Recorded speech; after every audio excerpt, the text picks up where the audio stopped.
Alright, Josh Rubin from East West Healing Improvements. Today I want to give you our take in philosophy on why we don't really like treadmills. Now, there's a lot of people out there, runners, experienced triathletes, even just people that use them that are probably going to get pissed off by this. But just hear me out. I'm not completely against them. Of course, if it's raining out, if there's snow on the ground, there are some instances, if you want to do lactate testing, that treadmills could be beneficial for short periods of time. But the reason I don't like them, I should say, it's just based on one principle, and I am banking it on this one principle. And like I said, we're not completely against them. We're just bringing this up to maybe make you rethink why you would use them. A lot of people use them because they want to kick people's asses. They want to help people lose weight. Well, there's way better in regards to maybe cardio, nutrition, or even manipulating the exercise program to meet the needs of the client to push them more anabolic so they actually lose weight.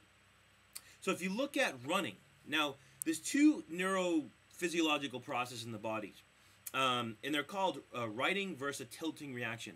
A righting reaction, now this might get a little technical, so listen up.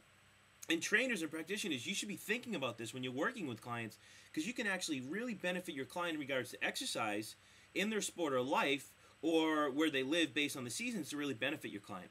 So you have what's called a righting reaction. Your body's always trying to right itself. Head on body, body on head, things like that.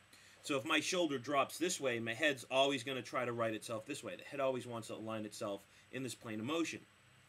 So to simplify it, that's really basically based on the vestibular system. And a righting reaction is more of you moving over the surface, right? Like walking, running, maybe playing tennis on just a regular court, playing baseball and running. Not in the mud, though, just playing baseball. Those are typically examples of a righting reaction.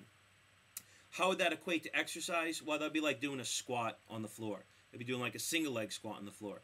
That'd be like just doing a bench press, a push-up, things like that. Those are righting reactions. We have another thing that's called tilting reactions. Now, this is a bit more integrated system. It's more when the cerebellar system, it's kind of back here in your brain, needs to get pulled in. Now, there's different philosophies on this. The simplistic reasoning of a tilting reaction is basically the surface moving under you. Now, this could be surfing, snowboarding, skiing, running on the snow, running in the sand, in a sense. It could be being on a Moto X bike in the mud. It could be what else? Playing tennis on a clay court, running on a treadmill, things like that. So running outside is a righting reaction. Running on a treadmill is a tilting reaction. So remember that for now. So tilting reaction is basically when the surface is moving under you. You do pull in the vestibular system, but your body needs more neurological input. It needs other systems because it's a larger stress for the body. It's more of like a survival reflex. So the body needs to pull in the cerebellar system. Another example would be like if you're walking down the street and you step off the curb, right? That's actually a righting reaction. But let's say you were stepping off the curb and you tripped, or someone pushed you, or you're playing football and someone hits you. It's a righting reaction until that person hits you, and then it becomes tilting because you have to pull in the cerebellar system to help coordinate balance so you don't fall. So you have these two different systems. Now, if you want to remember it simplistically, a righting reaction is when the floor or you move over the surface. The floor doesn't move per se, like running outside. A tilting reaction is basically when the surface is moving under you. Now, we could equate this to basically doing a push-up on the ground versus a push-up on the ball. Tilting versus righting. Now, it also depends on the person's skill. We could go a lot deeper in this, but we're just talking about treadmills. Now, the first reason we don't like treadmills is just kind of simplistic. It's kind of a momentum type of machine, and it actually throws your hips or your body into extension. So you actually don't use as much muscle recruitment. They showed this, Bosmajian showed this in his book, and many other books, that you don't get much glute activity on a treadmill because of your foot hitting the ground, and it throws your hip into extension. So you're not getting the muscle activation. But the real reason that we're not for treadmills from a rehab perspective, from a running perspective, predominantly most of the time, is because of the righting and tilting reaction. We live in a predominantly, let's say, righting reaction environment. Most of us are walking on the ground, things like that. Now, if you live on the East Coast and it snows, you need to work on those tilting reactions with your clients because the ice comes out. What happens when the ice comes out? The elderly slip, fall, break their hip, quality of life goes down, and unfortunately from there, it's a 50-50. Because most people train elderly in a seat doing bicep curls, which they don't need to be doing. They train them in a pool, which once again, that's an open chain lower extremity environment exercise where they live in a closed chain lower extremity environment. And I'll do another YouTube on that. But just in a sense, we need to look at these things. So we really need to maximize our clients' training. So if you're doing rehabilitation of the knee, rehabilitation of anything. You're trying to train for a triathlon. You're trying to train for your sport. And a lot of people say, why are the Kenyans better than us? Well, there's probably many reasons why, but I would say we'd have to stack this up there because you don't see treadmills out in Kenya probably. Now, I've never been there. They might have them.